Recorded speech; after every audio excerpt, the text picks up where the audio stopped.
Hey guys, welcome back to the channel. Today this is why I created this channel, for stories, content like this. Okay, today, as you probably figured out by the thumbnail, we're going to be doing DEA cases. We're going to be doing DEA cases for a while because they're cool. And before I get to the DEA cases, I have to explain. I mean, it's all in the book who John Uribe is. John Uribe was a Colombian drug dealer. His family was. I met him when he was 19 in 1980, and I met him at I used to go drag racing with my Corvette, which was in Vet Magazine, December 1980, Vet Magazine, and it was really a fast Corvette, late model fast Corvette. Nobody heard of such a thing back in 1980. And so he became interested in me, and he wanted me to fix up his car to go fast. And of course, he had drug money, and he could pretty much do whatever he wants to. So that's how I met John Uribe. And then came 1982, where I had to go and testify in open court about the triple murder which happened in Fair Lawn, New Jersey. And by this time, I was already 2 years laundering money, working with the drug cartel, and so on. So now I had a dilemma. What do I do? Now the FBI wanted me to move to North Dakota and pick up, and I had a job, I had a house, I had ties in New Jersey at the time. And I decided not to do that. What I decided to do instead was to tell my friend, John Uribe, that I was an FBI informant. And I did. And what he did was he ran right back to his aunt, who was a vicious murderer, old lady, but she used to scare me. She was no nonsense. She was a member of the Medellin drug cartel. And he told her.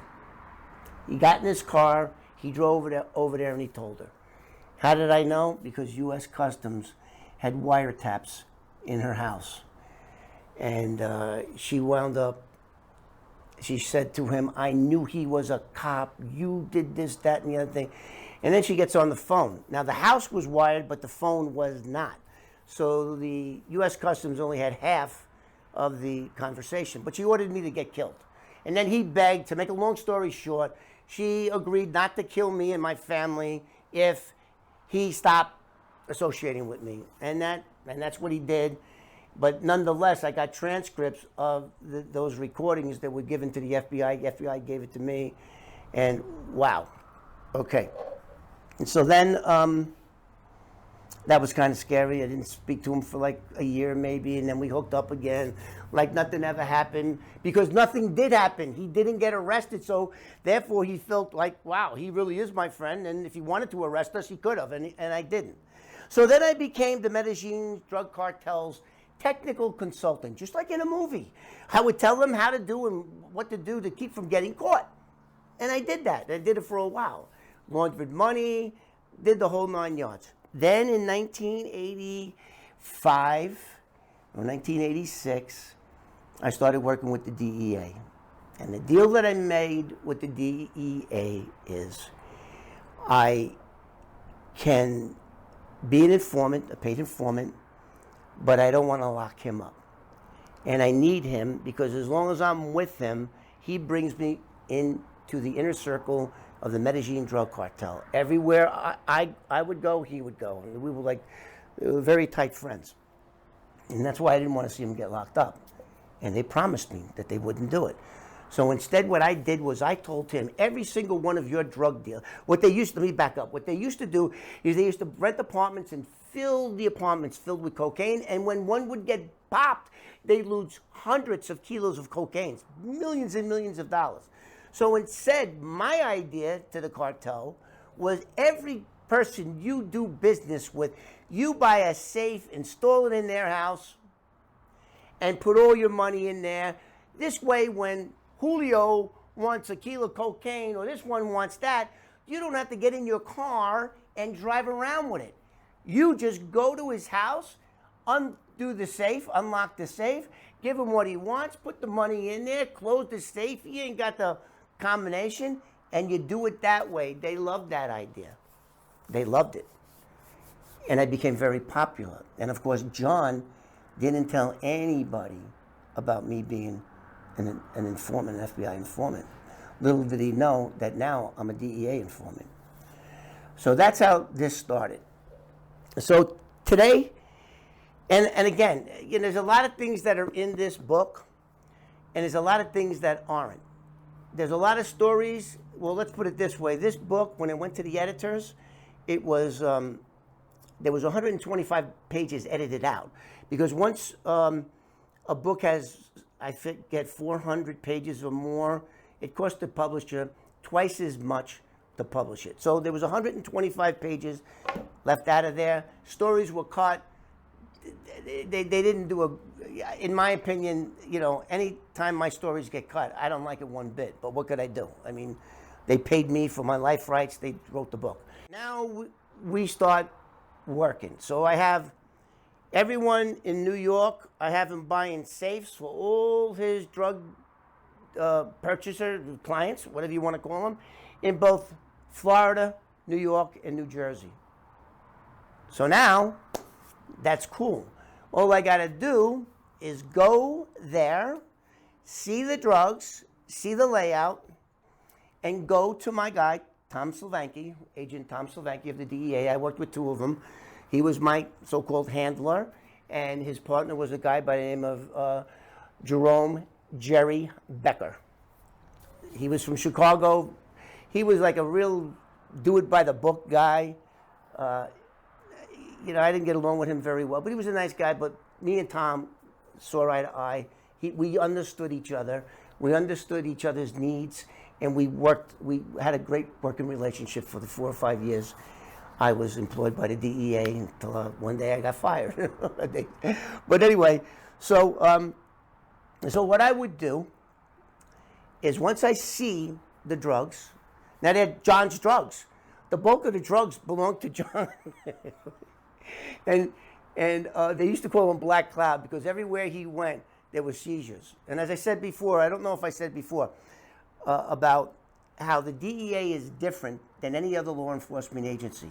Every other law enforcement agency is all about getting the bad guy, locking him up, putting him through the criminal justice system, and then sending him off to jail. No, not the DEA. And I think the DEA is going to be kind of upset with me giving out their secrets and stuff. But they are just as happy, if not more happy, with just doing seizures, search warrant seizures, search warrant seizures. And that was okay with me because that's how I made my money, based on the seizures.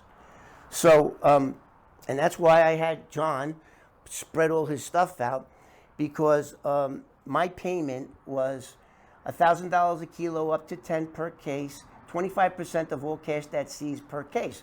So now the trick is to get your handler to open cases on every single one of these guys, so I would get the full maximum amount of money. Okay. So now a lot of these drug dealers didn't like me just by the way I looked. He's a cop. They didn't like it, but there was nothing they could do about it because John was the boss. It was all his coke. They didn't like it. So, getting back to the search warrants, this is what's required. This is how they work. So once I go in and I make the observation and give it to my handler, he has 48 hours to take that information to United States Magistrate and request a search warrant. And once he writes down in the search warrant, SCIC number 00000 is a reliable, credible informant that his information led to all of this stuff. So once an informant has credibility, the judge just signs the warrant. Now, the good thing about signing a search warrant for me was the search warrant is good for 14 days. So you got 2 days before he requested, so there's a 16-day window before they execute the search warrant. And what they would do is they would put in this search warrant on or about such and such a date. They didn't give this specific date. SCIC, my CI number, observed this, that, and the other thing in there, and that was the PC, probable cause to get the search warrant. Boom. So that's all the search warrant would say. That's all it would say. So now that we understand how it works, the DEA really, I mean, they love to make seizures. That's what they want. They love ripping off drug dealers, and this is one story that is the epitome of what I did to this guy. So at the time, I was driving my brand new, I don't know, I had 3 Porsches. I had an 84 928S, brand new, and an 86 928S with a stick. And then the black one came September of 1987. So a lot of these drug dealers were envious because I was driving around with a $60,000 car. And in 1985, that was a lot of money. So I had my Porsche key with my 18-karat gold Porsche insignia on the ring. And this particular guy was studying to be a New York City Transit police officer. I mean, he was accepted. He was scheduled to be in the next class, and they really wanted to bang him. They didn't like that. So anyway, one day, now John's got his gray safe in there, and so one day we come in, and he don't like me. He was one of the first to have a big screen TV. It was a projector style with a screen. It was old school, but shit, that thing was like 10 grand.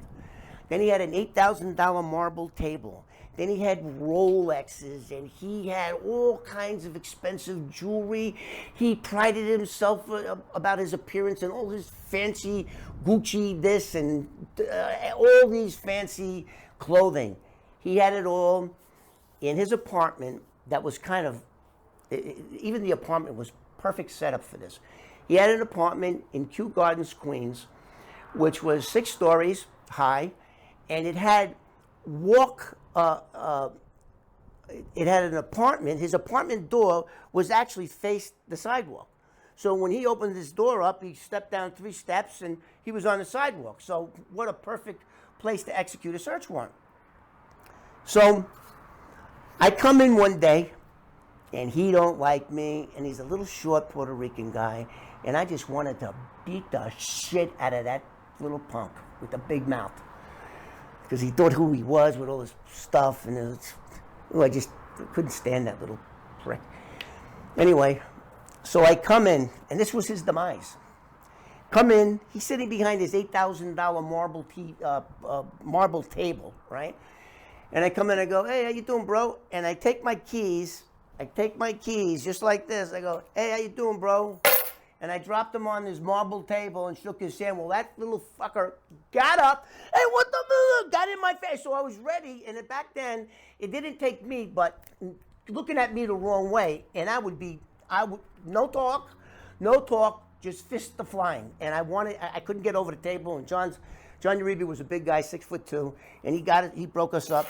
And I was just smoking mad. He was popping like there was no way that guy could beat me. I mean, I was always like spot on. I could look at somebody, tell their shoulders what kind of, whether or not they were going to, how that fight would end. And I know that fight would not end well for him.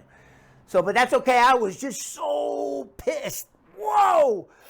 So John opened up his gray safe, gave him his dope, locked the safe up, and I think there was 2 or 3 kilos, and I remember there was $64,000 of John's money.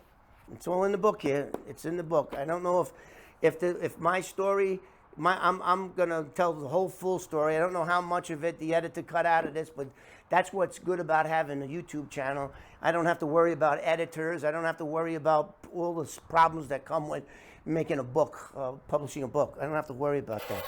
So anyway. So now I get out of it. I am so pumped up. So now I talked to Tom. I told him what that little prick did, and he's going to be a cop. So that just got everybody, especially the group supervisor, Joel.